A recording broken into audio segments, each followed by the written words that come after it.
핵심 보위부 관계자의 증언에 따른 내용이라는 점에서 더 신빙성이 있고 놀라지 마십시오.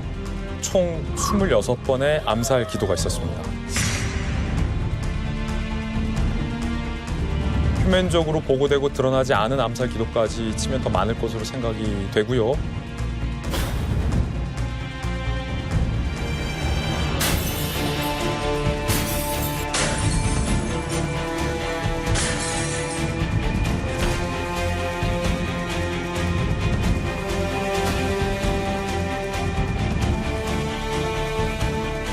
흉흉거리들을 막이하다가 김일성, 김정일을 제거하는 거다. 어머. 안중근 의사처럼 혁명을 하자.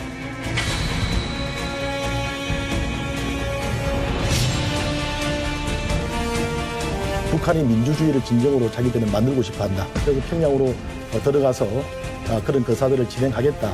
자기는 인간폭탄으로 죽을 각오가 되어 있다.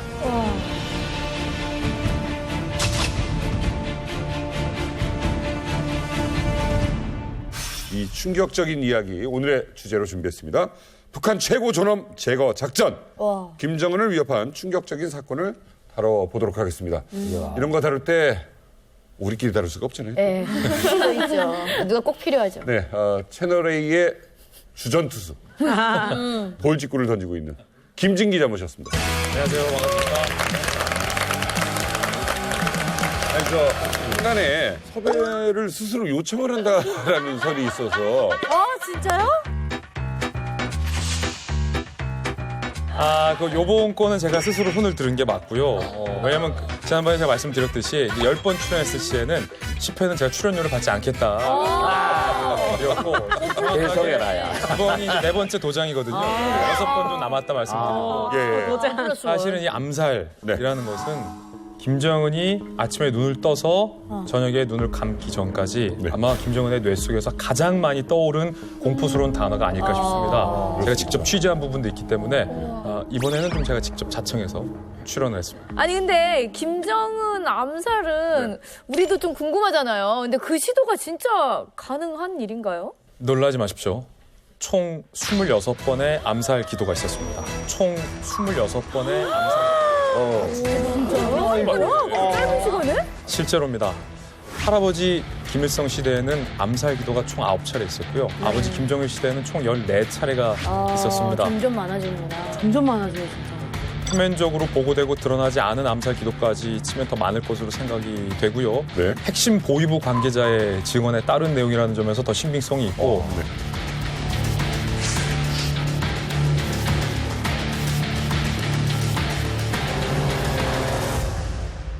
김진 기자님, 예. 이렇게 이런 시도들이 계속해서 있는 걸까요?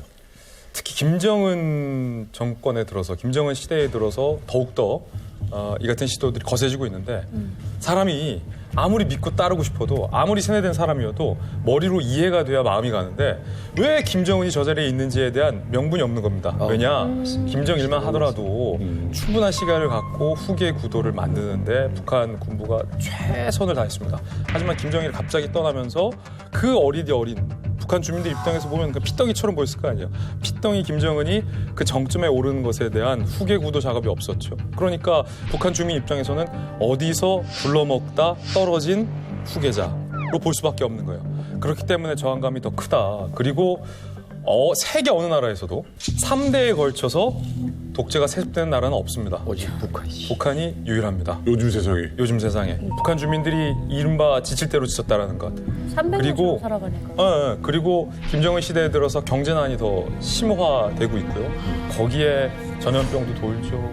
가뭄이 있죠. 태풍 있죠. 물난리 나죠. 네. 악재는 악재대로 다 겹치다 보니까 복합적으로 김정은에 대한 저항감이 필연적으로 더 올라갈 수밖에 없다. 지금 북한 주민들의 이제 의식 상태는 김일성, 김정일, 김정은 이 세습 체제를 이제 거쳐 가면서 김일성은 그나마 명분과 업적이 있었어요. 항일도 했고 인민이 지상낙원을 건설한다 해가지고 열심히 일도 했고 반면에 김정일 아들이죠.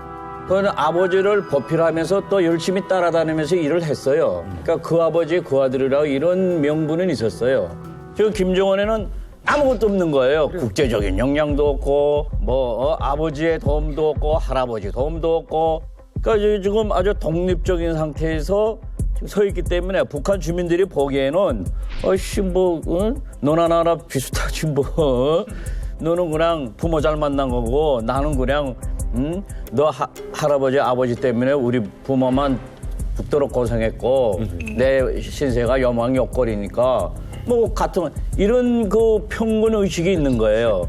간단하니까 트럼프랑 관계도 이렇게 그렇죠. 관계를 깨져버렸고. 그렇기 때문에 그것을 개선하기 위해서는 새로운 신격화를 만들어야 되는 겁니다. 그래서 요새 박수당 막 열심히 쳐야 되고 경건한 마음 그 정책이 바로 그래서 이루어지는 거죠. 위대한 태양을 우러러 천만 심장이 폭풍 같은 환호성 펼쳐올립니다. 그렇다면 위험을 무릅쓰고 김정은을 제거하려는 세력들은 과연 어떤 사람들일까요? 세 가지 부류가 있어요. 우선 뭐 첫째로 가문에 이제 서로 형제간에 이제 경쟁이 있거나 권력 투쟁이 있을 수 있고, 두 번째는 측근들 서로 그 충성 경쟁하다가 밀리고 억한 감정이 있고 하는 과정에 억한 감정 생기면은 정의로워진다는 거거든요. 벌써 그 통치자에 대해서. 그러니까 그러면 가장 중요한 것이 불특정 인물들인 거예요. 이자 같이 그런 분들 지금 나 같은 사람들 이거는 어디서 언제 어느 순간에 어느 행사에서 터질지 모르는 거예요. 그게 제일 무섭네요. 이게 굉장히 주목해야 할 점이 하나 있습니다. 그러니까 김일성 시대 때 주로 이런 반역 그들의 입장에서 혹은 암살 시도, 모의, 전복, 혁명, 평양 중심의 권력 중심부에서 이런 시도들이 있었습니다. 그런데 김정일 시대에 들어서는 숙청이 됐거나 추방이 된 간부의 가족들, 그러다 보니까 앞서서는 평양 중심이었다면 이번에는 추방이 됐으니까 네. 숙청이 됐으니까 지방에서 중심적으로 이런 혁명 모의가 있었습니다. 네. 그런데 중요한 건 김정은 시대에 들어서는 그 경계가 사라졌다는 거예요. 중심부에서도 주변부에서도 평양에서도 지방에서도 하다못해 정말로 하급 인민군 병사 차원에서도 못 살겠다 엎어보자라는 이 같은 혁명 기도가 복합적으로 일어나고 있다. 앞으로도 할 거예요. 제가 봤을 때는 처음에 김정은 정권 초기에는 김정은이 나름 되게 프리한 모습을 많이 보여줬어요. 그래서 그때도 너무 놀랐던 게 억류아동병원에도 예고 없이 막 와서 사람들 이렇게 만나주고 그래서 지나가는 사람 막 이렇게 불러가지고 사진도 찍고 막 애도 안고 막 그랬었거든요. 근데 정상회담하러 왔을 때 막 허위변도 많이 이렇게 딱 들었었잖아요. 그걸 보고 아 되게 많이 지금 위협을 받고 있구나, 뭔가 의식하고 있구나. 그만큼 그런 움직임들이 김정은의 그 뭐 신변을 위협하는 그런 움직임들이 굉장히 많이 일어났겠구나 이런 생각이 들더라고요. 경호에 있어서도 제일 중요한 게 거리입니다. 그렇죠. 특히 저격거리. 김정은 시대 이전까지는 집중 경호 반경이 있었습니다. 그게 2km 아니었어요. 그 안에서 저격을 하거나 어떤 위협 행위가 있을 때를 대비하는 그렇죠. 관념적인 집중 경호 거리인데 이게 최근에 4km 반경으로 굉장히 늘어났습니다. 그러니까 김정은을 이것까지 가운데 딱 받고 주변에 반경 4km에는 사실은 개미 한 마리도 얼씬거리지 못하게 집중 경호 구역을 이렇게 넓혀 놓는 거죠. 엄청 큰 거예요, 4km면. 그리고 주변에 드론 감시 부대가 창설이 됐다고 합니다. 야. 김정은 시대에 들어서 북한이 굉장히 드론을 갖고 장난을 많이 쳐요. 네. 우리나라로 많이 날려보내기도 했었고 그 이전부터 중국과 북한의 드론 기술이 발달돼 있어서 드론을 띄워서 2중, 3중으로 감시하는 거죠. 하늘에서도 감시를 하게 하고 26건의 암살 미수 사건. 듣기만 해도 무시무시한데요. 누가 왜 어떻게 시도를 했고 그게 가능했는지 자세한 내용이 궁금해집니다. 자, 그래서 김진 기자가 특별히 준비한 김정은 암살 미스터리 만나보시죠.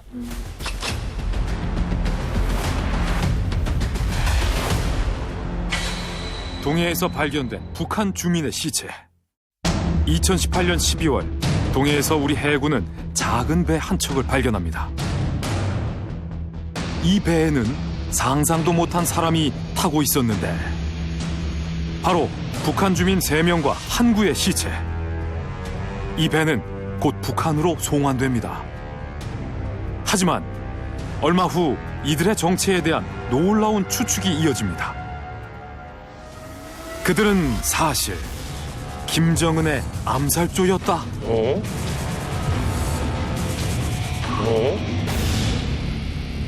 사건은 며칠 전 북한 강원도 원산시로 거슬러 올라갑니다.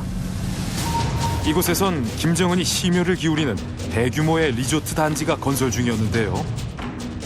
그러나 건설 현장에 동원되어 고된 노동에 시달리던 병사들. 이들의 분노는 걷잡을 수 없이 커지고 있었습니다. 그러던 중 들려온 소식. 김정은이 원산 건설 현장을 시찰한다는 내용이었습니다. 몇몇 병사들은 그날을 기다리며 반란을 계획하기에 이릅니다. 김정은이 현지 시찰을 오는 날, 김정은을 암살하고 곧장 배를 타고 일본으로 망명하기로 한 것. 와, 계약시였고, 계획이. 치밀하다. 그러나 암살을 모의한 병사들은 붙잡히고 계획은 미수로 그치고 맙니다. 이들 중 4명은 가까스로 배를 타고 탈출을 시도하지만 도망치는 과정에서 1명 사망, 와. 나머지 3명은 다시 북한으로 송환되며 이들의 거대했던 계획은 결국 물거품이 되고 말았습니다.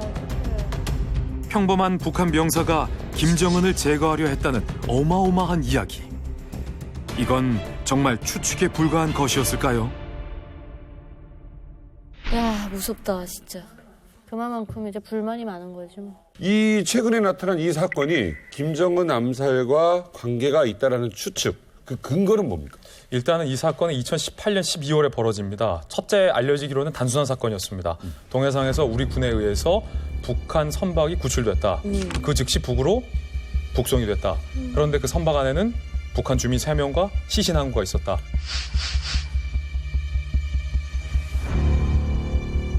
미스테리하지만 뭐 그렇게 특이할 건 없던 사건이었는데 문제는 일본의 주간지인 슈간 겐다이, 우리말로 하면 주간 현대지의 편집위원이 일본의 우리나라로 따지면 합참 의장격인 전직 통합 막료장과의 이 대담 기사를 추후에 써냅니다. 한국 정부의 고위 관계자로부터 들었다라면서 네. 당시에 저 북한 병사 3명이 일본으로 망명 중이었고 저들은 앞서 말했던 것처럼 갈마지구에서 고된 고역을 이기지 못하고 김정은을 암살하려고 모의했다가 급히 탈출을 하던 암살 모의자였다라고 합니다. 그런데 중요한 건 공교롭게도 이 2018년 12월 20일에 무슨 일이 있었는지 제가 다시 그때 사건을 되돌려 봤거든요. 한국과 일본의 중간 해역에서 우리나라 광개토 대항함과 그다음에 일본의 초계기가 대립을 하는 초유의 사건이 펼쳐집니다. 너무 가깝게 날았던 문제. 기억난다. 한일 간 레이더 공방이 좀처럼 접점을 찾지 못하고 있습니다. 우리 군은 강경 대응에 나설 준비를 하고 있습니다. 우리 군은 일본 초계기가 사전 통보 없이 우리 함정 위로 낮게 날며 접근했고 다시 기술을 돌려 공대함 공격이 가능한 추격 비행을 했다면서 일본의 도발을 지적했습니다. 또 함정 뱃머리를 가로지르며 위협 비행을 했다는 점도 강조했습니다.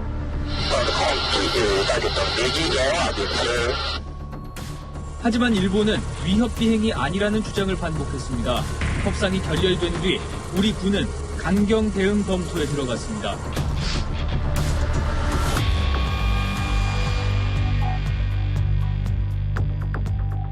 우리 측 주장은 일본의 해상 초계기가 저고도로 비행을 해서 우리 측을 위협했다. 하지만 일본 당국의 주장은 우리 측의 광개토 대항함이 먼저 레이더로 일본의 초계기를 조준을 했다. 네. 이때 주간 깬다이에서 나온 주장에 따르면 북한으로부터 요청을 받고 일본으로 망명하려던 이 북한 주민들을 저지하고 잡아서 북송하는 과정이었기 때문에 이 같은 한일 간의 무력 충돌도 발생한 것 아니냐라는 추측이 보도되면서 암살 가능성 이야기가 불거진 거죠.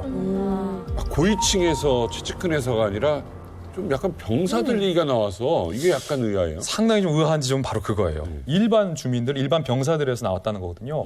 이미 북한 내에서 일반 주민들과 병사들 사이에 김정은의 3대 세습을 용인하지 못하는 불만이 굉장히 크게 차 있다는 것은 이미 국제적으로 알려진 사건인데다 특히나 김정은 체제 이후에 경제 여건이 굉장히 안 좋은 상황에서 더 이상 북한식의 세뇌 교육, 주입식 세뇌가 이제는 통하지 않는다라는 것을 여실히 보여줄 수 있다는 의미가 있는 점에서 굉장히 좀 우리가 눈여겨봐야 할 사건임에는 분명하다 이렇게 보입니다.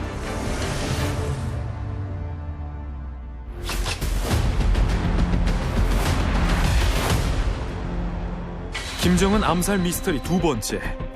평양거리 한복판에서 발견된 기관총. 평양의 복합 편의시설, 류경원의 완공을 앞둔 어느 날, 거리를 걷던 평양 시민은 류경원 근처 향나무 아래에서 충격적인 것을 발견합니다. 바로 나무 사이에 교묘하게 숨겨진 기관총. 기관총. 누군가를 겨냥하듯 실탄이 장전된 상태였습니다. 저거는 기관총의 최종 타깃은 북한의 절대 권력 김정은. 사실 그날은 김정은이 류경원을 비롯해 빙상장, 롤러스케이트장을 시찰하기로 한 날이었습니다. 이 시설들은 길 하나를 사이에 두고 매우 가깝게 있었는데 암살자는 김정은이 시찰할 세 곳을 미리 파악하여 적당한 곳에 기관총을 숨겼던 겁니다. 최고 국비인 김정은의 동선을 정확히 파악했다는 점, 해외에서나 구할 수 있는 기관총을 준비했다는 점, 김정은의 암살 배후는 대단한 거물로 추정되는데, 특히 배후로 의심받는 인물은 김정은의 고모부 장성택. 하지만 정황만 있을 뿐 끝내 암살자와 배후를 밝히진 못했습니다. 한편 이 사실을 알고도 예정대로 태연하게 현지 시찰에 나온 김정은. 이후 김정은의 관저와 별장에는 장갑차 100여 대가 세워졌고 각종 무기로 중무장한 경호원들이 그의 곁을 지키게 됩니다. 그날 김정은의 목숨을 위협했던 암살자와 배후는 누구였을까요? 지금 이 순간에도 어디선가 벌어지고 있을 김정은 암살 시도. 북한의 절대 권력을 제거하려는 시도는 왜 계속되고 있는 걸까요?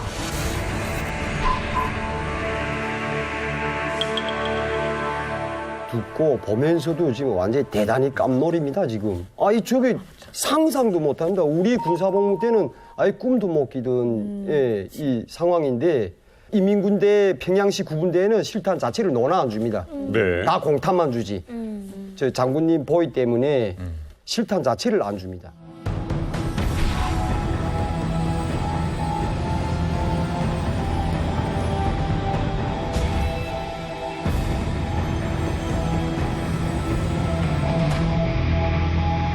디테일을 봐야 되는데 저 기관총이 어디를 겨누고 있었느냐.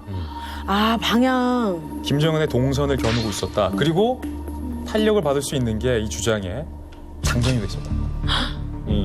사람은 없었는데 북한 내에서 완벽하게 전 세계에서 군비 통제가 철저하게 이루어지고 있는 북한에, 그것도 평양에서 장전된 채로 김정은의 극비리의 동선을 겨누고 있었다라는 것은 일반 정보를 알 수 있는 사람 선에선 할 수 없는 일이다. 즉 최고 권력에 준하는 정보를 갖고 있는 사람이 배후에 있어야만 가능하다라는 것. 그리고 또 한 가지는 그 건설 현장, 김정은이 시찰하기로 한 건설 현장은 장성택 휘하의 군이 건설을 주도했던 지역이었습니다. 기관총이 발견됐다, 장전돼 있었다, 김정은의 동선이 리크됐다, 누출됐다. 거기에 그 공사 지역은 장성택 휘하의 지역이었다라는 것이 아마도 그 배후에 장성택이 있었던 건 아니냐라는 합리적인 추론으로 이어지는 건데, 이 사건은 북한 내에서 쉬쉬했습니다. 그리고 한국을 포함한 국제사회에도 알려지지 않았습니다. 그런데 김일성 종합대학을 나온 동아일보의 탈북 출신의 기자가 북한 내부에 있는 은밀한 취재원을 통해서 구체적으로 확인해준 내용입니다. 어쨌든 정말 이런 얘기가 나올 정도로 실은 그 사건 때문에 장성택의 입지가 굉장히 좁아졌다는 건 정말 사실일 것 같아요. 독재 사회에서 최고 권력을 제외하고 내가 눈에 가시 같은 정적을 제거하는 가장 효과적인 수단이 뭔지 아세요? 총이나 탱크를 쓸 일 없이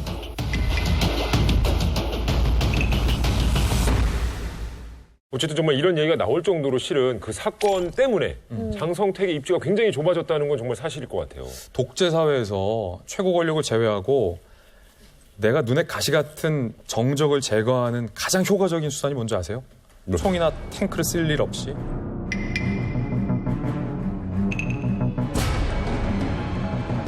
최고 권력자의 머릿속에 정적에 대한 의심을 심어넣습니다. 정적에 대한 의심을 심어넣습니다. 그거 괴롭지. 앞에 보세요.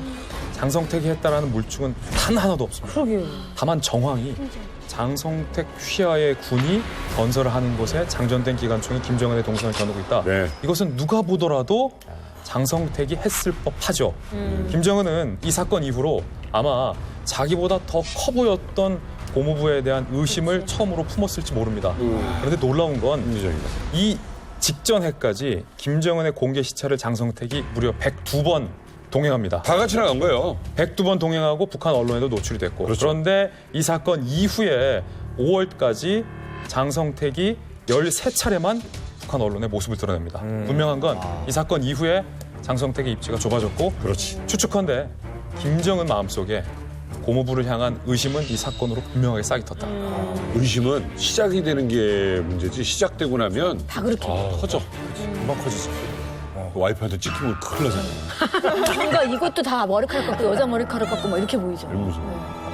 어쨌든 이런 암살 미수 사건이 있었다면 김정은은 그 이후에 엄청 조심했겠네요. 그죠? 맞아, 그렇게. 김정은이 이 사건 직후에 굉장히 쫄았습니다.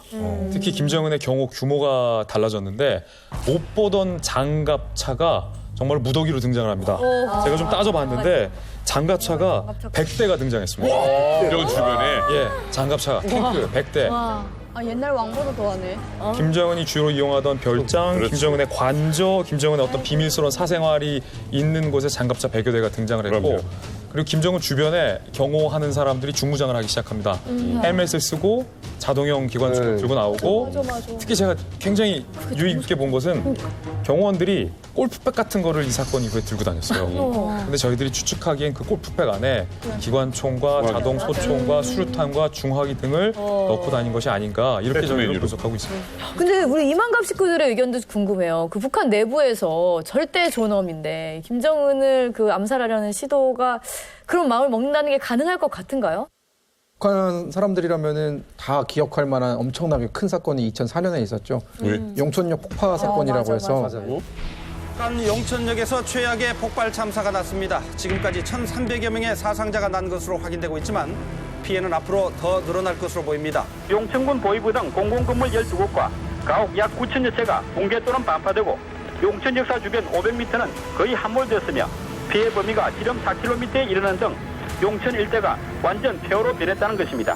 북한 당국이 비상사태를 선포했다는 추측이 제기되는 가운데 현재 용천 일대는 구출 작업을 펴고 있는 군인 외 일반인의 출입이 통제되고 있으며 지나간 차량은 모두 압수해 사고 현장으로 투입하고 있다고 목격자들은 전하고 있습니다. 그 역이 통째로 폭파가 된 거예요. 시간 이제 맞춰서. 얼마나 큰 폭발이었냐면은 역만 폭파된 게 아니라 역 근처에 뭐 초등학교, 뭐 공장 다 날아가가지고 마치 그 위성 그 공중 사진이 마치 정말 핵폭탄을 맞은 것처럼 피해가 어마어마해. 2004년에 네. 2004년에 있었어요. 그래서 그 뒤에 핸드폰을 못 쓰게 했어요, 북한에서. 맞아요. 핸드폰으로 원격으로 그거를 터뜨리려고 했다라는 루머가 돌면서 핸드폰이 전면 금지됐었죠. 그게 김정일이 이제 현지지도 나갈 때 똑같은 기차를 앞에 출발시키고 중간에 세우고 또 붙는데요. 근데 그 폭발조가 처음에 오는 기차가 김정일이 탔다고 생각해 터뜨렸는데 사실 김정일은 나중에 기차에 탔다고 하더라고요. 그래서 살았대요. 근데 김정일이 그 이후에 완전히 쫄아가지고 더 이상 현지지도도 안 나오고 중국도 못 가고. 네. 그러면 김정일 기차가 지나갈 때 1호 기차가 지나갈 때 주민들은 손 안 흔들어요? 모르죠. 지나가는지도 몰라요. 이 행사 모릅니다. 그런 거. 어떤 기차인지 그렇기 몰라요. 때문에 그걸 거기를 통과한다는 건 정말 고위의 소수의 사람들만 알고 있었던 거고 그 주변에 있는 학교 학생들은 그냥 수업 듣다가 폭탄이 터져가지고 다 죽은 거예요. 죽었어. 다 죽었어요 그때.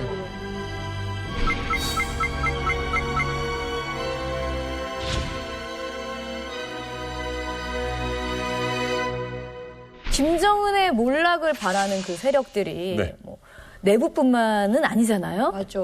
김정은 참수작전이라고 다들 들어보셨죠?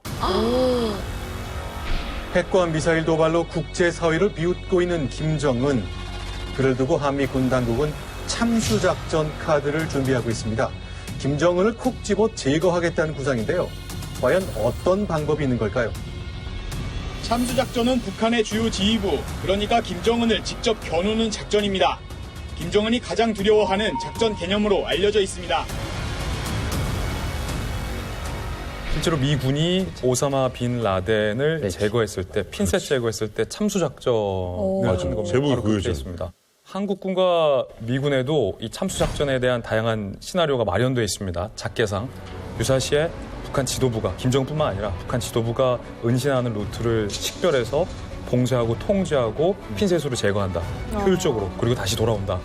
퇴각한다라는 작전이 있고 유명한 일화가 있습니다. 2018년에 당시 미국의 CIA 국장이었던 폼페이오 국장이 평양을 갑니다. 그래서 김정은을 만나요. 그러니까 북한 김정은 입장에서는 pom페이오 CIA 국장을 만나는 자리니까 얼마나 껄끄럽겠어요. 그때 대뜸 김정은이 폼페이오를 보자마자 CIA 국장이잖아요. 이렇게 물었다라고 일화가 납니다. 정말로 미국이 나를 암살하려 하는가? 그러자 폼페이오 국장이 박수하면서 농담조로 뼈 있는 농담을 건네요.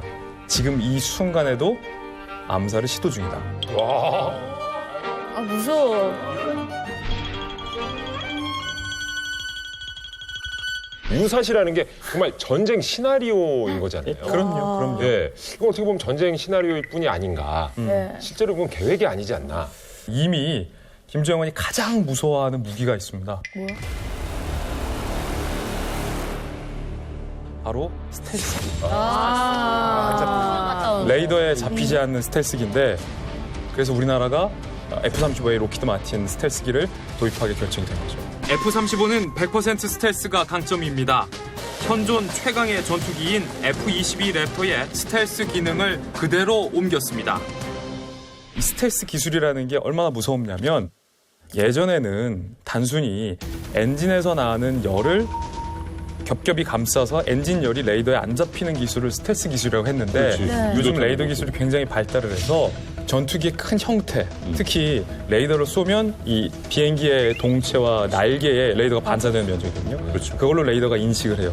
그래서 오는 걸. 그렇죠. 요즘 스텔스기가 요건을 갖추려면 엔진 열을 최소화하고 동체랑 이 날개 밑바닥에 특수 도료를 칠해서 레이더 신호를 반사시켜 버립니다. 그래서 실제로 레이더에는 아주 작은 구름이나 새 한 마리 정도로만 표시가 돼요. 그렇기 때문에 이게 전투기인지 모르는 거죠. 그러면 이 스텔스기를 어떻게 참수작전 때 활용할까? 간단합니다. 보통 공군의 작전은 여러 편대가 함께 비행을 해서 들어가는데 스텔스기 한 대만 DMZ를 넘어서 김정은의 주석궁이나 김정은의 집무실 탁 폭파시키고 스텔스기를 돌아오면 되는 거죠. 김정은 입장에서는 당장 오늘 밤에도 자기가 제거될 수 있는 거예요. 북한의 김정은을 위협하는 것은 최첨단 무기에 의한 비밀 작전뿐이 아닙니다. 바로 놀라운 영상을 공개합니다. Democracy is a fragile thing. Democracy is a fragile thing. More fragile than you want to believe. 영어 잘한다. If the election fails, there is no democracy. 김정은 영어 이렇게 I don't have to do anything. You're doing it to yourselves. 일단 It's not hard for democracy to collapse. All you have to do is nothing. 아니 선거가 실패하면 민주주의는 사라진다. 이거를 정말 김정은이 민주주의를 얘기했어요. 민주주의를 걱정하는 느낌인데 이게 말이 정말 저렇게 말한 거예요? 절반은 맞고 절반은 틀렸습니다. 이거 과학적인 사실은 아니니까. 절반 맞으면 맞은 거야. 대단하다. 절반이 맞다라는 것은 대타입니다. 진짜 너무 똑같이 생겼는데? Democracy is a fragile thing. 사람이 아닙니다, 저. 왜? 인공지능 AI 기술을 이용한 딥페이크 영상인데요.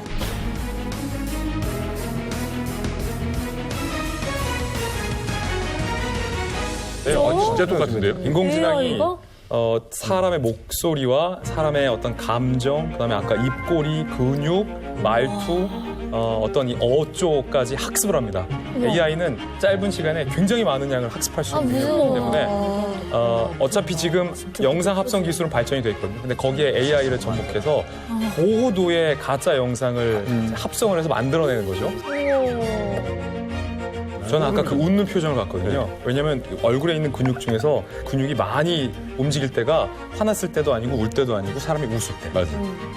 웃을 때. 희석형 지금 하회탈. 하회탈. 그거를 완벽하게 구현했다는 게 굉장히 놀라운 거죠. 미리 씨, 네. 왜 이렇게 지금 진지하게 보셨어요? 너무 놀라워가지고 저 네. 내용에 따라서 진짜 북한에 엄청난 혼란이 올 것 같아요. 어떤 내용이 나가면 좋겠어요? 젊은 친구들 같은 경우에는 김정은이 직접 나서서 한국 드라마 이제부터 마음껏 보세요 하면은 네 그러면 진짜 엄청난 혼란이 오지 않을까 싶어요.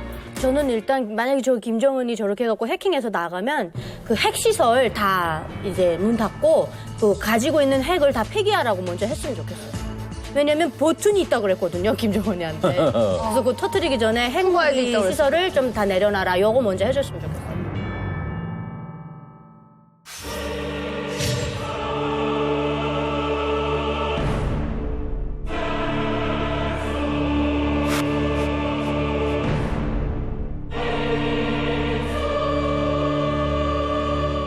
여기에 놀라운 분이 한 분 계십니다. 지금 이 자리에 앉아있는 우리 이만갑 식구 중에 실제로 북한에서 큰 혁명을 내가 모의하겠다, 쿠데타를 모의해보겠다 하신 분이 있었어요.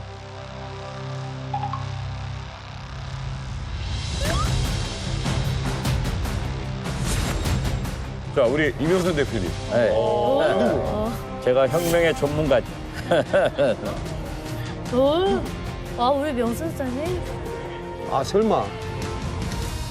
미사일 건설기지를 맡고 있는 부대에서 근무하다가 지난 11일 위선한 임영선 인민군 중위는 오늘 회견에서 북한의 최근 군사 상황과 주민 생활을 구체적으로 폭로했습니다.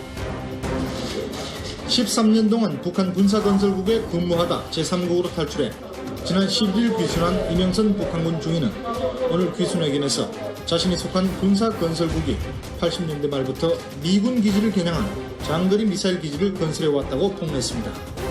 저기 그 장도 중강 그 일대에 그 우리 지금 한개 료단이 사려단 그 길이 가서 지금 비밀리에 미사일 기지를 건설하고 있습니다. 내가 데려갔던 그 하사관이 이제 어디 가가지고 소련에서 그 발간한 막스 레닌주의 그 정치 경제 이런 책을 하나 가져더라고요. 그걸 이렇게 보니까 아니 이게 북한이 이게 뭐 사회주의라는 건 봉건국가인 거예요. 이게 지금 뭐 다들 모르게 김일성이 비난하고 김정일 비난하고 당 정책 비난하게 되고 이것이 자연의 결사가 만들어진 겁니다. 이것이.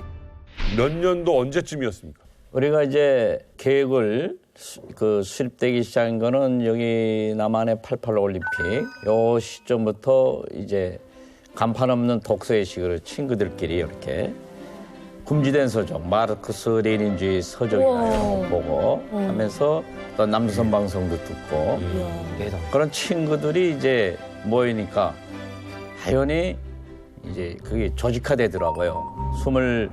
23살부터 5살 사이들이니까 결국은 북한 사회가 이게 잘못됐다는 거를 좀 알게 되고 하니까 비판이 되고 그 비판이 결국에는 김정일, 김일성에 대한 원망으로 가는 거예요. 이렇게. 청년군인들이.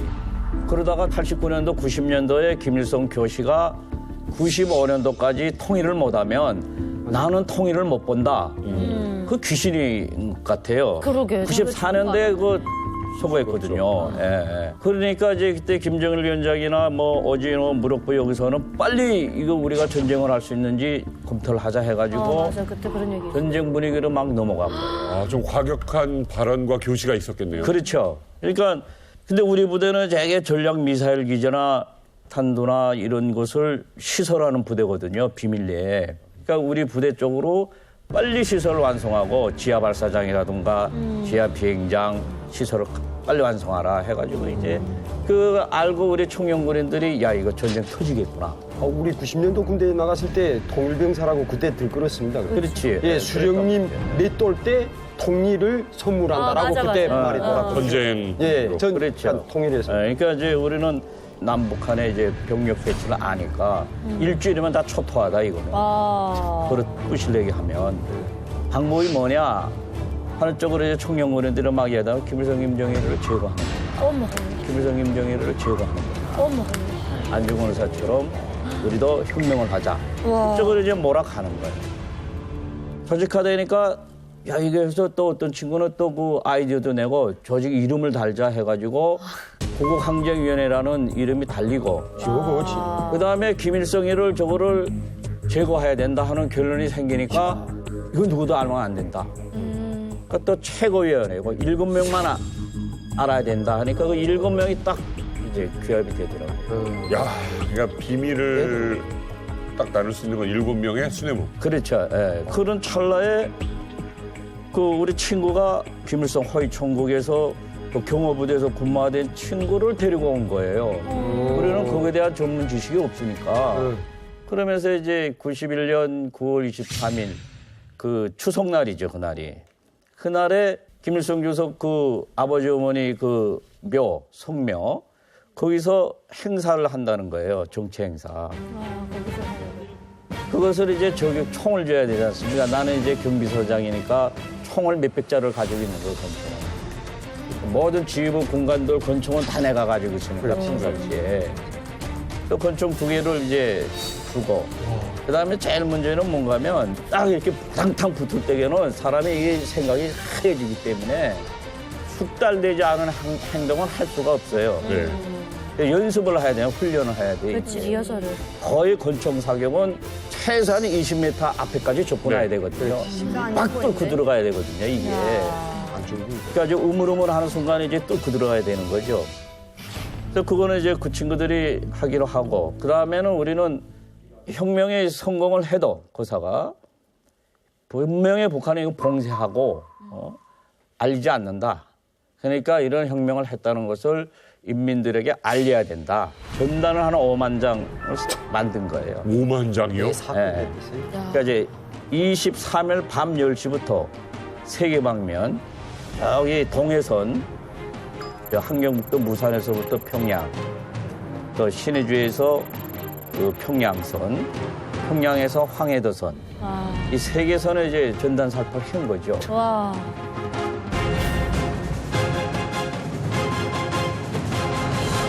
당시 이제 만들어서 배포했던 삐라 내용을 저희가 복원을 했습니다. 저 뭐야? 오, 삐라 내용을 저희가 복원을 했습니다.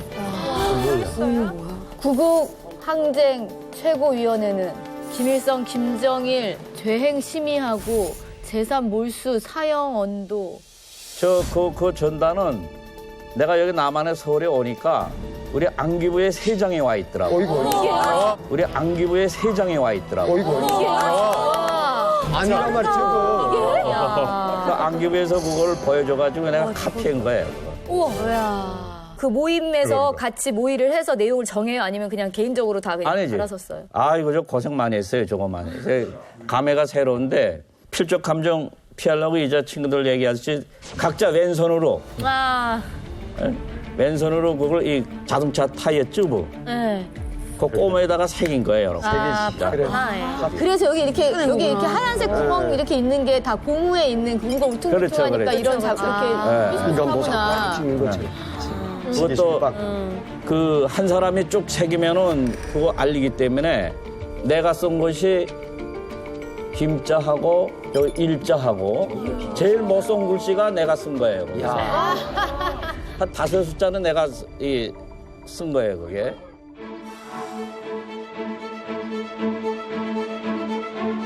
그래서 이제 그날 23일 날이죠. 그 친구하고 다른 친구 3명은 이제 성명하는 그 저격하는 대로 이제 떠나갔고 23일 날 아침 10시에 정식 행사가 있다. 근데 그 행사가 없은 거예요, 이게. 엄마. 그 행사가 없은 거예요, 이게. 엄마. 정부가 잘못된 거예요, 이게. 일찍. 행사가 없으면 빨리 우리한테 지금 삐라뿌리로 간 사람들에게 연락을 해야 되는데 통신 장비가 없어요. 방법이 없어. 핸드폰도 없고. 뿌린 거예요. 아이고. 잊지 않고. 제가 90년대에 군대 나와서 그때 소문 돌기 소대장이가 평성에서부터 평양까지 들어가는데 삐라를 저래 기차에서 뿌렸다고 그때 소문 나가지고.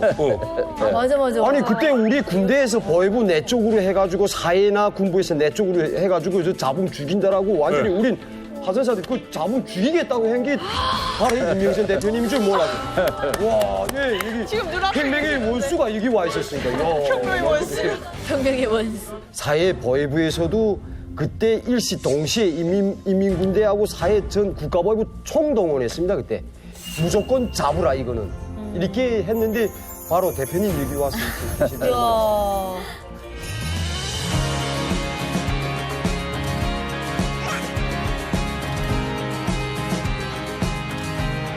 네, 이렇게 이명선 대표님처럼 네. 독재를 막으려는 그 활동가들의 이야기가 과거의 얘기만이 아닌 그럼요. 현재 진행형이라고 합니다. 정말 놀랍죠? 네, 최근 김정은을 제거하려 했던 혁명 조직원이 대한민국에 있는 한 남성에게 연락을 해옵니다. 와. 자, 과연 그 조직원과 연락을 주고 받았던 분 어떤 이야기를 나눴을까요? 그분을 이 자리에 모셨습니다. 와야 와. 이거 대단하다. 이 자리에 모신 도희윤 씨 모셨습니다. 안녕하세요.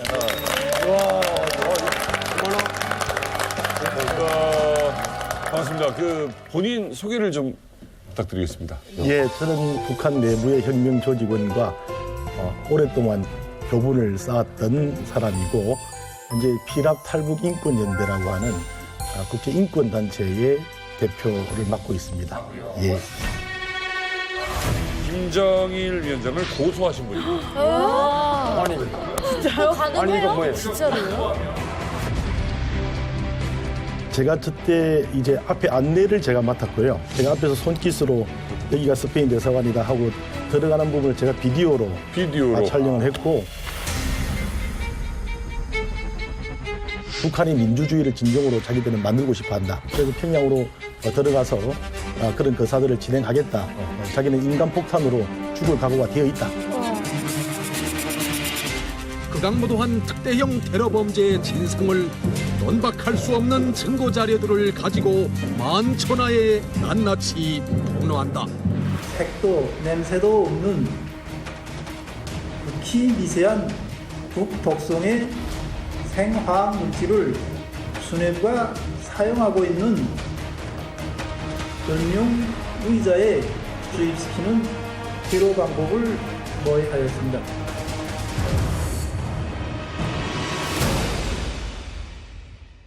이 북에서 북한 정권을 무너뜨리겠다 하는 이와 연락을 하셨습니까? 예, 그렇습니다. 연락을 해 와서 먼저 2년 동안 가까이 교분을 나누었고 그래서 이제는 그 형님 아우의 관계가 됐죠.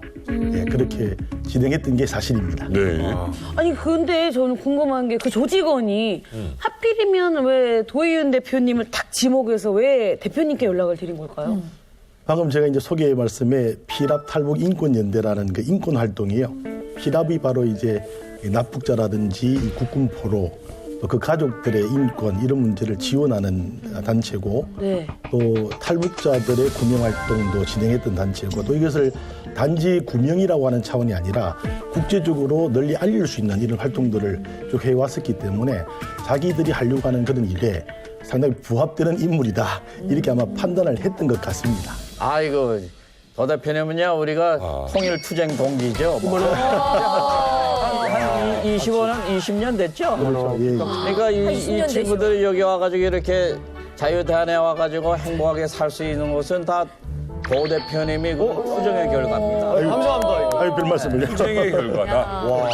그렇죠. 감사합니다. 그때 90년대 말 2000년대 초에 강화문에서 투쟁을 하고 피납자들, 중국에 있는 탈북민들 구출하기 위해서 엄청 투쟁했고 제일 중요한 거는 또 2002년도에 도희윤 대표께서 우리 탈북민 25명을 중국 주재 스페인 대사관으로 진입시키고 그것을 다 사진 촬영해가지고 탈북자들이 주중 스페인 대사관으로 진입하기 하루 전 모습이 처음으로 공개됐습니다.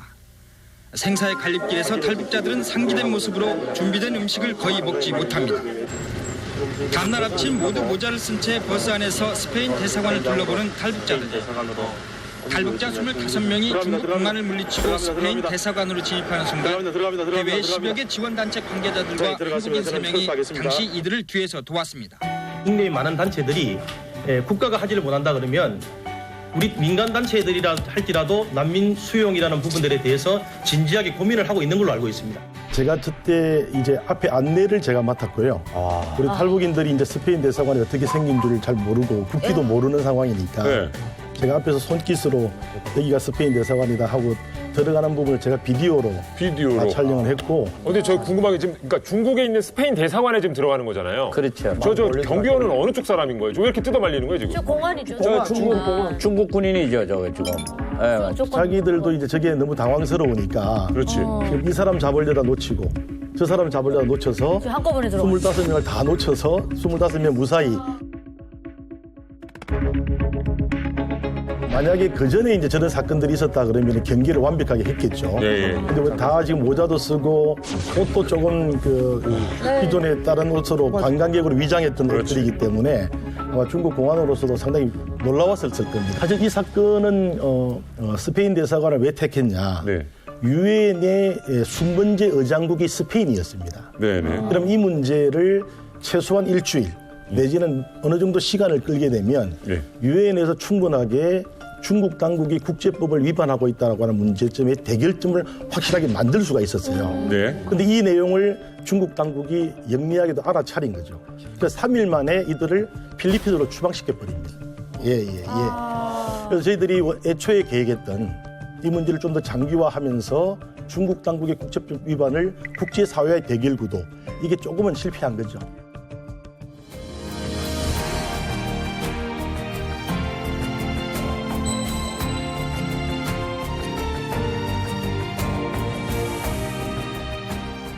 이만갑에서 모신 도의윤 대표님, 이분 보통뿐 아닙니다. 김정일 위원장을 고소하신 분입니다. 김정일 위원장을 고소하신 분입니다. 어디다가? 그거 가능해요? 이거 뭐예요? 진짜로요? 고소했다고요? 진짜요? 도대체 와, 김정일. 김정일 고소라니요? 예.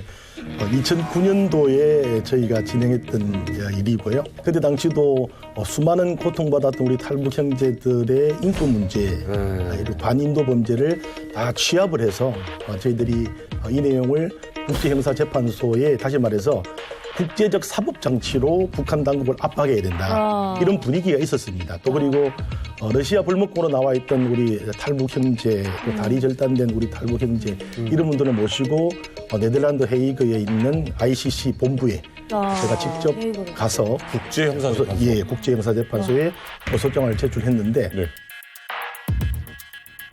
ICC가 아무나 고발한다고 받아주지 않습니다. 그래서 그것은 저희들의 어떤 노력과 또 나름대로 국제사회의 공분과 이게 맞추어져 가지고 예비조사 단계까지 돌입이 됐었죠. 예비조사 단계. 사실은 도 대표님이 그때 당시에 굉장한 일을 하셨던 게 동아일보 기자와도 통화하셨고 우리 채널A 기자와도 계속해서 이제 연이 있어서 맞습니다. 우리 북한 문제를 계속 저희가 취재하고 있는데 ICC의 세계적인 범죄가 고발됐다고 예비조사로 이어지는 비율이 굉장히 낮습니다. 예컨대 9,000건이 고발이 되면 그중에 예비조사가 13건 정도만 진행이 되고 1000분의 13의 확률이라고 하니까 어찌 보면 진짜 굉장히 거의 바늘에 들어갈 수 없는 확률인데 김정일에 대한 고소가 예비조사까지 이루어졌다는 것은 사실은 이 전 세계적인 역사에서 굉장히 기념비를 남겼다라는 거고 도 대표님이 그때 고발을 했던 북한 인권에 대한 현실, 그다음에 중국 당국이 북한의 인권을 외면하는 그 사실은 아직까지도 불행하게도 현재 진행형입니다. 그렇습니다. 여전히 중국 정부는 탈북인들의 인권을 외면하고 있고 여전히 김정일, 김정은의 인권 탄압으로 이어지고 있기 때문에 그 시작을 도 대표님이 알리신 거죠. 그러니까 이게 예비조사만으로도 의미가 있다는 거고 또 하나는 이제 저쪽 고발했는데 고소를 했는데 저쪽이 대응을 해줘야 되잖아요. 예, 그렇습니다. 대응을 해야 이게 법적으로 서로 왔다 갔다 하는 게 있는데 안 하겠죠, 저쪽은. 사실 ICC 같은 경우는 관할권 문제가 제일 큽니다. 관할권. 다시 말해서 ICC에 가입국이 되어야만이 그 관할권이라고 하는 그 영향이 미치게 되는 거죠. 북한은 당연히 거기 가입이 안 됐기 때문에 관할권이 없다라고 하는 주장을 계속적으로 펼치는데 유엔의 프로세스는 조금 다릅니다. 다시 말해서 이것을 유엔 안보리라든지 또는 ICC의 검사의 재량권으로도 이게 가능한 방법들이 있습니다. 도저히 묵과할 수 없는 공군의 반인도적 범죄다 그러면은 이게 프로세스가 가능한 거죠. 바로 그런 차원에서 예비조사가 받아들여졌다 이렇게 보시면 되겠습니다. 조사를 했어요, 그래서? 예비조사가 진행이 됐는데 그 이후에 김정일이가 죽잖아요.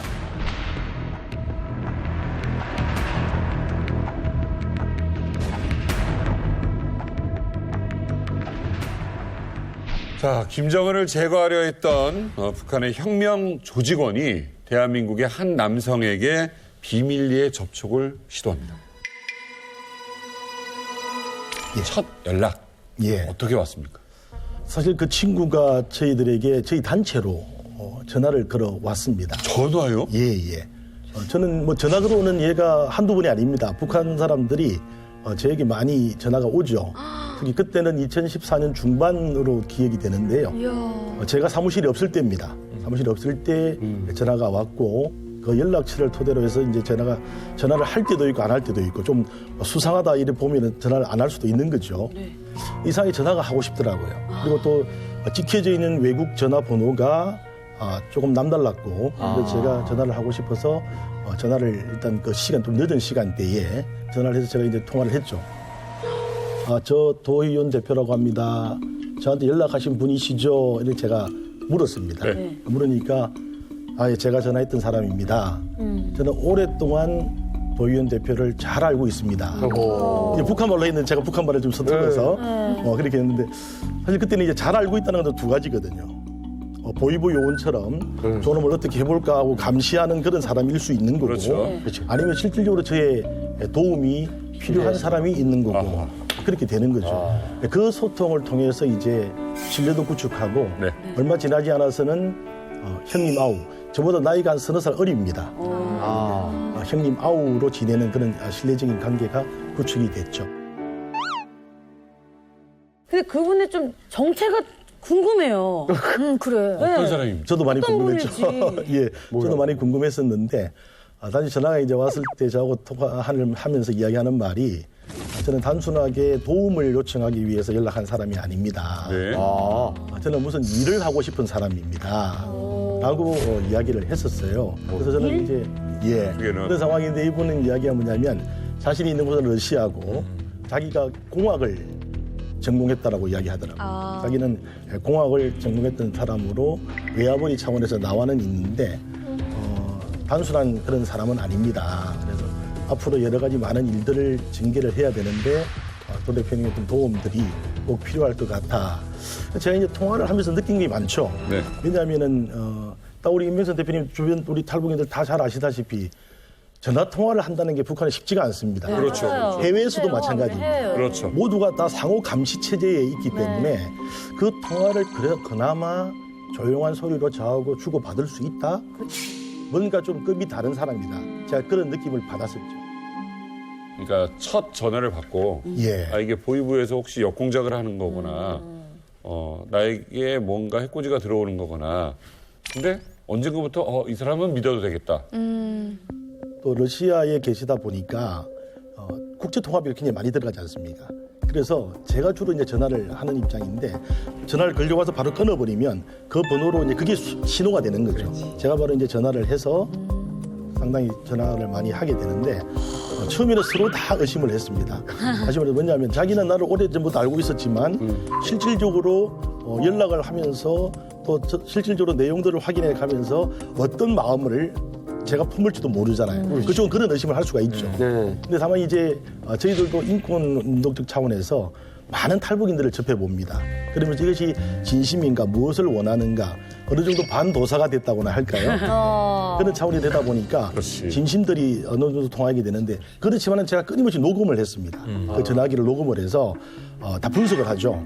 오늘 이야기했던 부분들에 대한 앞뒤가 제대로 맞는 것인지 진정으로 원하는 내용들이 어느 쯤에 묻어 있는 것인지 이런 것들 쭉 나름대로 제가 이제 전문적인 영역에 있으면서 해왔던 그 방식대로 점검을 했죠. 근데 저 궁금한 게 그 분이 북한이 아닌 러시아에 있다고 해도 북한 사람이 이렇게 남한 사람이랑 통화를 이렇게 자주 하는 게 굉장히 위험하지 않나요? 맞아, 그렇죠. 아주 위험하죠. 또 저도 그 위험한 걸 알고 있습니다. 러시아도 나름대로 위험하지 않냐 이렇게 이야기하면 그 친구가 이렇게 표현을 해요. 형님 뭐 100% 도청됩니다. 100%. 사회주의라고 하는 그런 그 공산 체제를 경험했던 사회고 지금도 이제 그런 것들은 기본적으로 권력기구로 유지가 되고 있거든요. 그래서 저희들이 이제 어쨌든 전화 통화가 비용도 비용이고 또 도청의 문제도 있고 여러 가지 또 어려움이 많이 있어서 제가 이제 하나 아이디어를 떠올렸던 것이 바로 이 SNS 대화입니다. 그래서 제가 쓰고 있던 이 태블릿 PC가 하나 있었는데 그 PC를 우리 아우에게 전달을 해주면 나름대로 좀 이 보안이나 이런 부분들이 잘 지켜지면서 또 보다 더 집중적으로 자기 이야기하고 싶은 부분들을 압축해서 이야기가 될 수 있지 않을까를 생각해서 제가 이게 PC를 전달을 하게 됐죠. 뭐 이모티콘도 쓰셨나요 혹시? 하시면서. 나중에 이게 아주 상당히 오랜 기간 동안 서로 이제 카톡을 주고 받으니까요. 저보다 더 잘하더라고요. 금방 배웠다. 예. 금방 강화.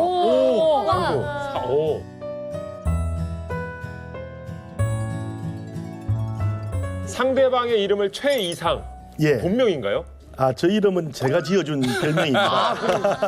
별명으로. 제가 저기 사진도 저렇게 보낸 이유는 제가 저기 유엔에 갔을 때 유엔 정은 사진이거든요. 그런 활동 사진을 제가 보내면서 최이상이라고 제가 찍은 것은 정말 우리 당신이 또 아우가 또 아우의 조직이 하고 있는 일들이 최고의 이상이다. 그리고 그 이상을 꼭 실현시켜달라. 그런 차원에서 제가 최이상이라는 가명을 제가 입력을 해서 보냈던 겁니다. 저거 진짜 레일이라고 쓰는구나, 금융군. 레일이 아니라. 레일. 어떻게 보면 이제 저건 이제 직접 주고받는, 도청 없이 주고받는 이제 메시지들이잖아요. 그렇죠. 훨씬 더 이제 심각하거나 중요한 내용들도 많이 주고받으셨겠네요. 실질적으로 이제 구체적인 이야기를 하자 이렇게 되어 있잖아요. 많은 이야기들이 이제 주고받아졌죠. 자기들이 진짜 무엇을 하고자 하느냐. 북한의 민주주의를 진정으로 자기들은 만들고 싶어 한다. 그런 민주주의는 어떤 민주주의냐. 그리고 인권 탄압의 그런 실상들을 어떻게 하면 국제사회에 알려줄 수 있겠냐.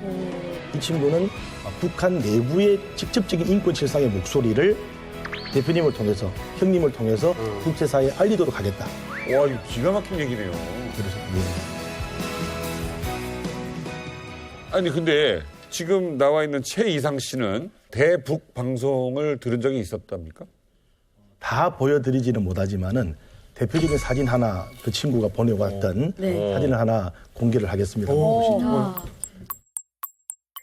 뭐지? 야, 이게 뭐일 것 같습니까? 이어폰 같고요. 뭐 전기회로인데, 핸드폰을 만들었나? 이분 대단한 분이네. 무슨 뭘 수신기 들을 수 같은 있는.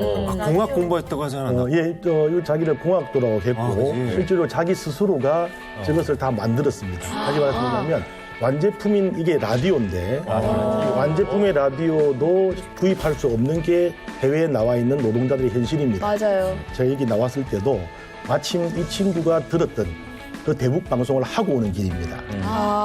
이 친구가 제가 하는 대북 방송을 계속적으로 저 라디오를 통해서 들었던 거죠. 그리고 활동들도 보고 이 친구가 이런 활동을 하는데 나한테 도움이 되겠다 안 되겠다는 이 대북 방송을 통해서 자기가 판단을 하게 된 겁니다. 대단합니다. 라디오의 중요성이 여기서 나오는 거예요. 결의를 가지고 있다.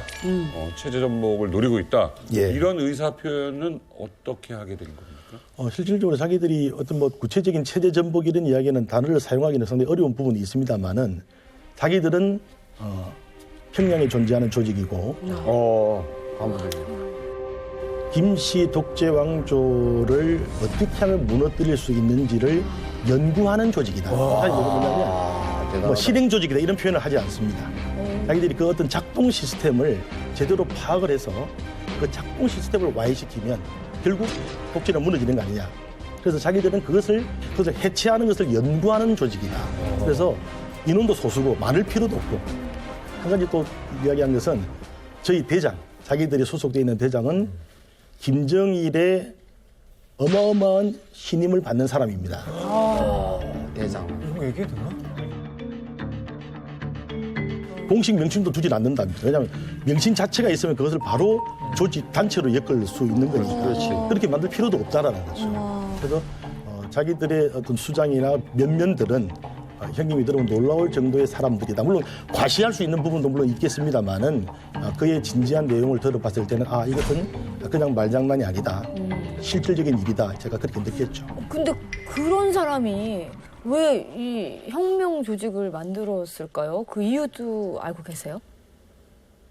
자기가 29살의 청년, 해외에 나와 있는 청년들 일을 기억을 하는데 이 친구가 남한에 있는 친척에게 연락을 취하기 위해서 뭔가를 작업을 했다가 이게 발각이 됩니다.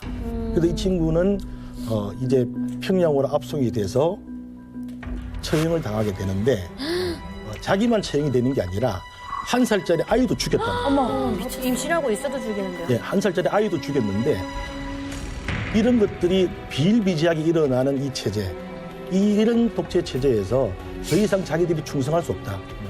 너무나 많은 북한 주민들의 인권이 엄청나게 유린당하고 있기 때문에 이것을 묵과할 수 없다. 자기들은 대부분이 북한에서는 그렇게 표현해요. 계급적 토대가 엄청난 사람들이라는 거죠. 아버지부터 해서 자기들이 신분 자체는 엄청난 신분의 사람들인데 이런 모습들을 그냥 두고는 있을 수 없다. 우리가 뭔가 해야 된다라는 결심을 했던 사람들이고 그 사람들의 모임이라는 거예요. 금혁군, 이 지금 얘기를 들으니까 금혁 씨 때도 생각이 좀 날 것 같아요. 정말 생생하게 다 떠오르는데 동기라든가 혹은 그 행동 방식 하나하나가 거의 100% 유사합니다. 의문은 가지고 있었어요. 왜 이렇게 못 살까? 뭔가 잘못 돌아가고 있는 것 같은데 이 원인이 뭘까에 대한 항상 궁금증을 가지고 있었는데 유학을 나가서 인터넷을 하게 되면서 또 혹은 그 제가 한국 학생들이랑 그런 사회 문제에 대해 토론을 하면서 아, 내가 정말 많이 모르고 있구나라는 걸 정말 깨달았던 것 같아요. 그때 우리가 비슷한 나이대 사람들은 군대에서 10년 동안 청춘을 썩고 있고 누군가는 밥도 못 먹고 굶어 죽어가고 있다. 우리는 뭐가 잘나서 이렇게 하고 있느냐. 과연 이게 우리가 주어진 삶이냐, 이게 우리가 이게 당연한 거냐라고 얘기를 꺼냈고 그걸 바꾸는 게 우리의 책임이고 의무다라고 정말 한 30분 동안 이걸 다 쏟아냈거든요. 거기서 동기도 사실은 몰랐던 것을 알게 될 때 그런 울분이 생기는 거거든요. 그 북한의 그 인권 상황에 대해서는 당연하듯이 생각을 하다가 이게 당연한 게 아니라 완전히 잘못된 거다라는 인식을 받았을 때 드는 그 충격과 그리고 그 배신감 같은 게 정말 크거든요. 여기서 조금 이제 생각이 있는 사람들은 이게 이렇게 흘러가서는 안 되는 것 아니냐라는 생각을 합니다. 근데 이 생각을 나 혼자 가지고 있는 게 상당히 두렵잖아요. 친구랑 이렇게 찔러보면서 얘기를 해요. 이거 좀 아닌 것 같은데 라고 하면서 얘기하다 보면은 그 끝에 이제 이거 모든 원인과 책임은 김정일한테 있는 거야 라고 하면은 그래 너 오늘부터 나랑 동지야 이런 식으로 되는 거거든요. 네. 그리고 저희가 그때 그 한국에 계신 어떤 천땡땡 목사님한테 연락을 드리면서 우리가 어떻게 해야 될지 알려달라고 했었는데 그분이 나온 다큐멘터리를 보고 이분한테 우리가 조언을 구하면 되겠다라고 해가지고 연락을 드렸었거든요. 거의 비슷하게 이렇게 흘러가는 거예요, 사실은. 이 본인의 그 하던 일 때문에 요구했던 사항이 있다면? 하나는 이제 앞서도 말씀드렸다시피 이제 북한의 인권 실상들을 자기들의 목소리로 담았던 내용들을 제가 늘 하고 있는 이 일처럼 국제사회에 제대로 좀 터뜨려달라라고 하는 부분들이 한 가지가 있고요. 또 한 가지는 김일성 이 왕조 신화, 세습 왕조 신화에 대한 그 자료들을 객관적인 자료를 원합니다. 다시 말해서 우리도 비판하기 위해서 팩트에 근거하지 않은 그런 비판 자료들이 많이 있을 수 있잖아요. 그럴 수 있죠. 합리적인 자료여야만이 북한 주민들을 변화시킬 수 있다. 그렇죠. 거짓된 자료로는 안 된다. 그러니까 김일성이 권력을 갖게 된 과정도 사실대로 그런 객관적인 자료들을 모아서 보내달라. 사실 좀 슬픈 이야기하기가 좀 그런데요. 제가 잘 안 가는 도서관을 엄청 다녔습니다. 그 친구의 과업을 수행해 주기 위해서 엄청난 양의 사진들을 찍고 자료들을 찍어서 또 러시아다 보니까 전송이 잘 안 돼요. 그걸 또 기다리다 보면은 밤을 샜던 일들도. 그러면 그 자료들을 그분은 어떤 방식으로 어떻게 북한 주민들께 알릴 수 있을까요? 이게 전단지 만들고 이런 게 또 쉬운 일이 아닙니다. 그럼 또 어떻게 보면 이제 스마트 시대의 스마트적인 SD 카드 우리는 다 잘 알잖아요. SD 카드. SD 카드 휴대폰에 들어가는 조그마한 SD 카드. 지금 북한도 거의 지금 이제 휴대전화가 500만 대 이상이 퍼져 있는 그런 상황이기 때문에 그 SD 카드 휴대폰에 들어가는 SD 카드만 잘만 배포만 된다면 엄청난 사람들한테 이런 내용들이 전달될 수가 있는 거죠. 그렇죠. 다시 말해서 손전화 신문사 이런 것을 만들려고 했던 거죠. 그래서 이게 최근에 변화된 게 그 전화를 해보면 SD 카드를 칵 뿌려놓으니까 핸드폰 딱 사이즈니까 궁금해서 사람들이 머리 싸움하면 드라마인 줄 알고 볼 것 같아 일단. 근데 그 안에다가 영화하고 한국 드라마하고 노래였고 그 가운데다 이제 김정일이 그다음에 김일성이 그 일가에 대해서 짝 있고 그런 카드를 딱 SD 어, 카드가 찢어진다, 이런 거 하는 굉장히 인기가 많았어요, 북한에. 왜요? 왜냐하면 예전에 무슨 뭐 CDR, 그다음에 뭐 이런 테이프, 뭐 외장하드 이런 건 무게 부피가 있잖아요. 그렇지. 그래서 단속이 되게 쉽게 당하거든요. 맞아. 근데 SD 카드는 정말 손톱만 해요. 그래서 이거를 제 친구는 이거 화장지 같은 데 있죠. 휴지. 휴대하고 다닐 수 있는 그런 휴지 틈에다 넣어가지고 숨겨가지고 다녔어요. 그러더라고요. 네, 상당히 일리가 있는 말씀인데요. 그 친구 우리 아우가 이런 표현을 했습니다. 북한이라는 사회는 워낙 폐쇄적인 사회이기 때문에 뭐 소문이나 이런 것들이 잘 이렇게 정보 전달이 늦다고 생각을 하잖아요. 그런데 북한은 폐쇄적인 사회일수록 어떤 정보가 하나 북한 안으로 딱 떨어지면 전 세계 어떤 나라보다 빨리 퍼진다. 맞아요. 거의 쫙마당으로 다 이 부익포된다. 상당히 많이 연구한 사람들이에요. 대칭이 있다는 거지. 그렇죠. 네, 맞아요. 근데 재미나는 대칭이 있는 것은 거죠. 이 SD 카드가 어떤 의미냐. 북한에서는 그때 당시 그랬어요. 그때 당시로 SD 카드가 장마당에서 팔리기는 5달러에 팔린대요. 5달러에 팔리게 되면 엄청난 가격이기 때문에 이것을 가지고 팔아먹기도 되는 거예요. 판의 내용이 뭔지 아닌지는 중요하지 않아요. 그러네. 팔아먹을 수도 있기 때문에 지우고 또 쓰는 전단지는 잡아서 신고를 할 수 있는 거지만 SD 카드는 죽게 되면 절대 신고를 안 한다는 게 친구 이야기예요. 신고가 안 본인이니까. 되죠. 신고가 안 된대요. 상당히 많이 되는 거죠.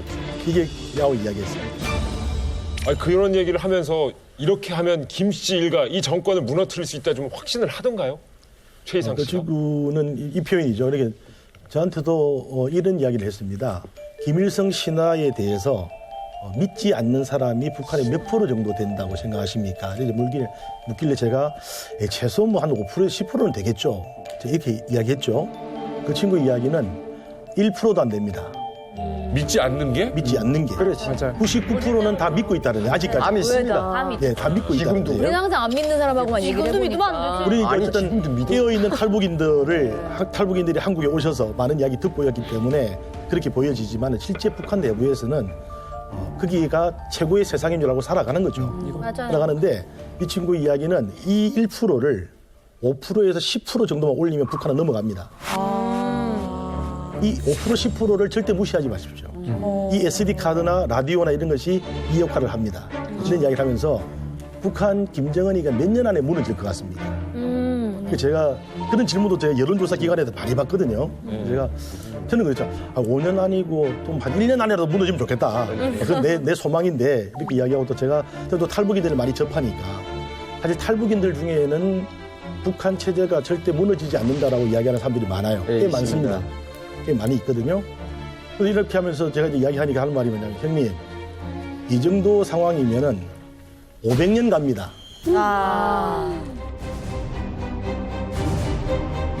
조선 왕조가 512년을 유지해 왔다면 김정은 그쪽이라도 500년 못 가라는 보장이 이유가 없습니다. 갈 수 있습니다. 왜냐? 독재 체제라고 해서 그냥 놀면서 독재 체제 운영하지 않는다라는 거죠. 그렇죠. 열과 성의를 다해서 어떻게 하면 자기의 체제를 끊임없이 유지하고 북한 주민들 2천만을 노예로 붙잡아 놓을까 이걸 연구하고 고민하고 노력한다는 거죠. 맞아요.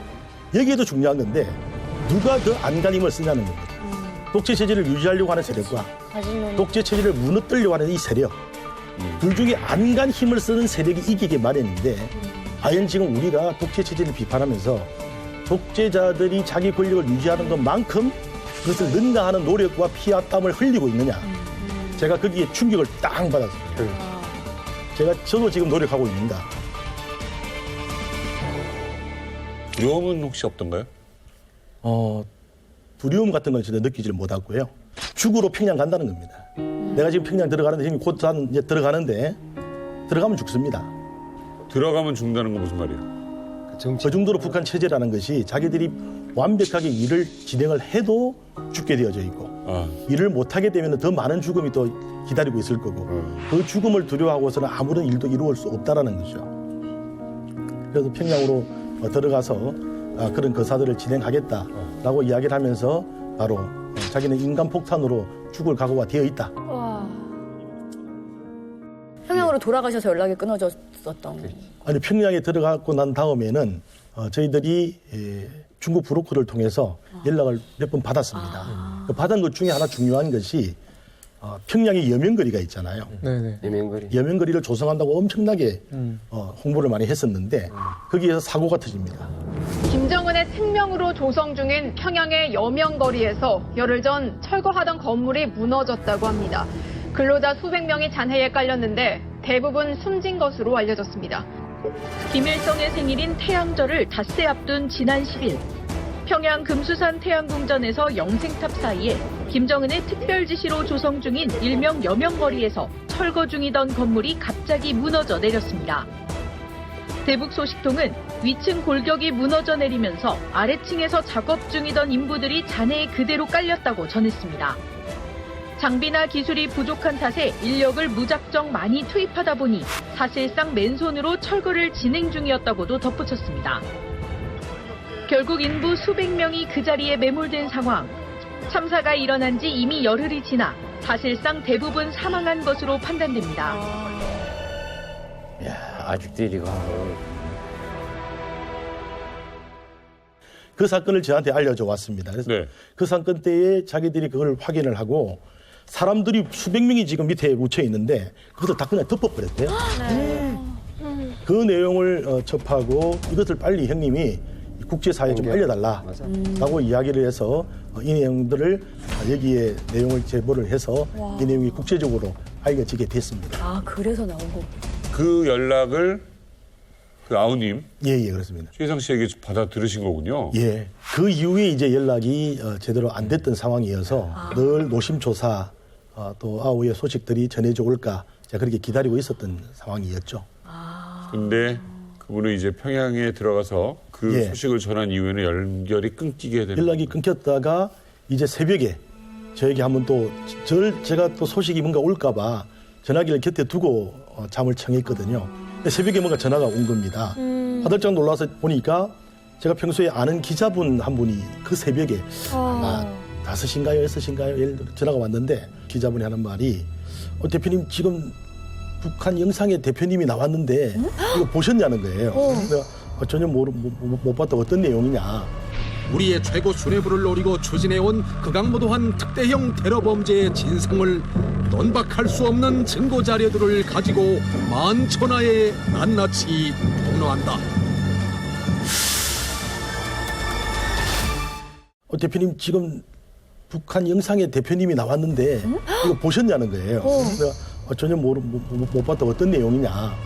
우리의 최고 수뇌부를 노리고 추진해온 극악무도한 특대형 테러 범죄의 진상을 논박할 수 없는 증거 자료들을 가지고 만천하에 낱낱이 폭로한다.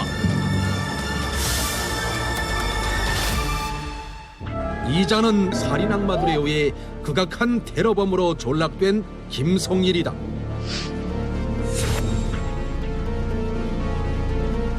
2014년 6월 당시 해외에서 노동자로 근무하던 이자에게 피랍 탈북인권연대 대표 도희윤 놈을 접근시켜 돈과 물건으로 매수한 다음 교묘하고도 끈질긴 수단과 방법으로 우리의 최고 수뇌부와 사회주의 제도에 대한 적대의식을 불어넣었다.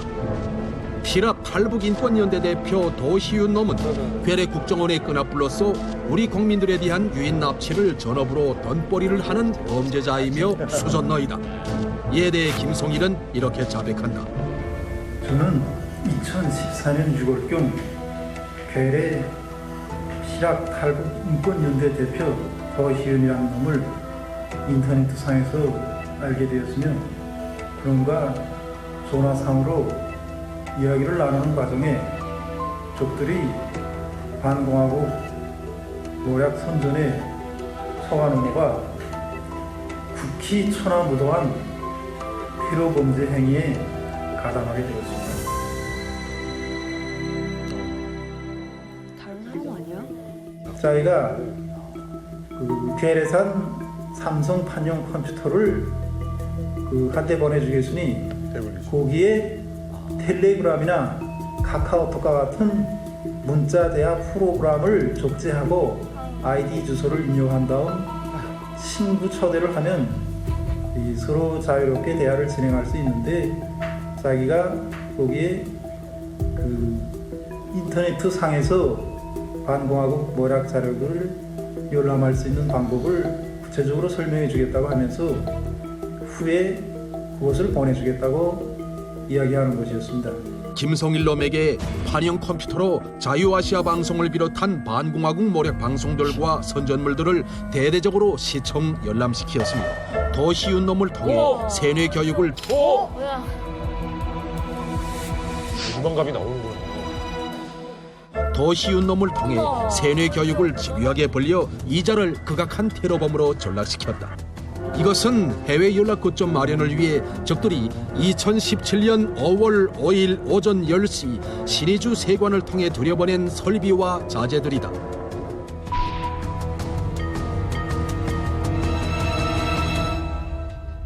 아니 지금 굉장히 충격적인 거예요. 그러니까 아까 최 이상이라고 이름까지 가명으로 지어준 그분이 지금 저 영상 속에 나와서 얘기를 하는 건데 지금 내용은 완전히 나는 협박당했고 회유당했고 속아 넘어갔고 나쁜 놈이고 뭐 이런 얘기들을 하고 있잖아요. 이게 어떻게 된 겁니까 지금? 김성일로 나오는데요. 제가 알고 있는 본명하고도 다른 이름이고. 그마저도? 예, 그러니까 아무래도 북한 당국에게 보여질 수도 있고 또 해외에도 알려지는 그런 내용이다 보니까 나름대로 좀 각색들을 했지 않았나 이런 생각이 듭니다. 특히 뭐 중졸이라고 하는 표현이라든지 뭐 일개 노동자 이런 게 너희들이 우리나라의 일개 노동자를 교화시켜서 그런 극악무도한 테러 행위에 가담시키게 한 게 아니냐. 특히 도윤이라는 놈이 저놈이 수준노라고도 이야기하고 사실 이건 전혀 사실이 아니거든요.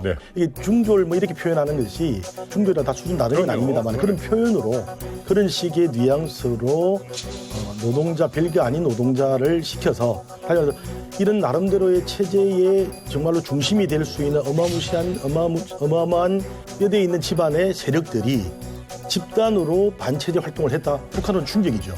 바로 그 부분들을 철저하게 왜곡시키기 위해서 저런 영상을 저는 만들었다 이렇게 봅니다. 태블릿 같은 경우도요.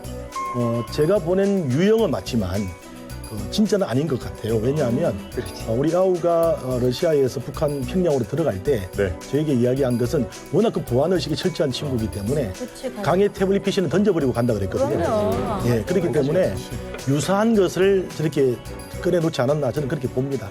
또 그리고 보면 뭔가 좀 우리 아우의 이야기가 뭐 살도 많이 빠지고 그랬습니다만은 대본을 읽는 것 같은 그런 모습이잖아요. 예, 맞습니다. 앞에 이자볼 대본을 읽더라고.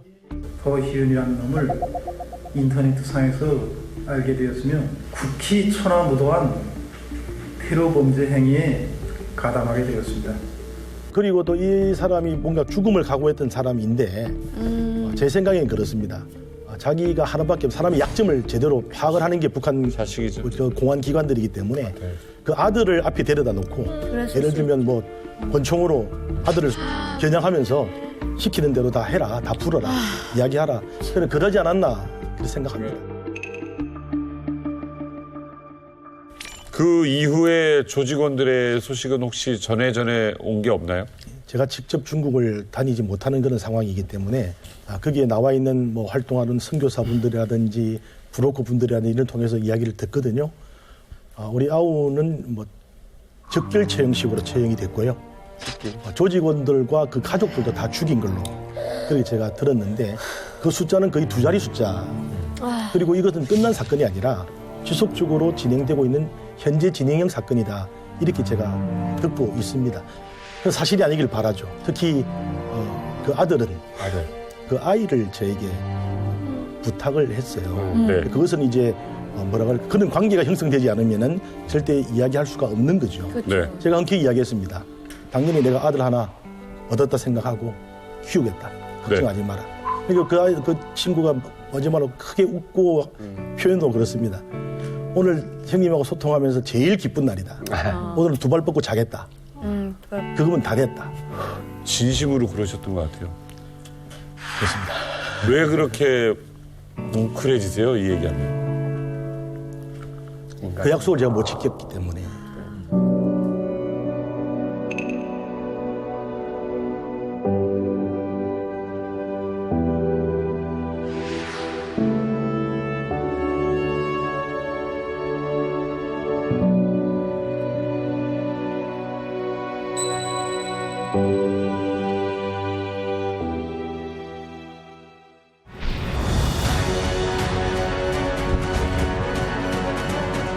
이설주와 불화가 있는 것 아니냐. 정신에서 안 나오는 건가? 어디 아프신가? 통치자 같은 영향력을 행사할 수 있는 지위까지 갈 확률이 높은 거죠. 김여정보다도 바로 위, 동급에 놓이는 해결할 수 있는 사람이 북한에서 이설주밖에 없어요. 말도 안 돼.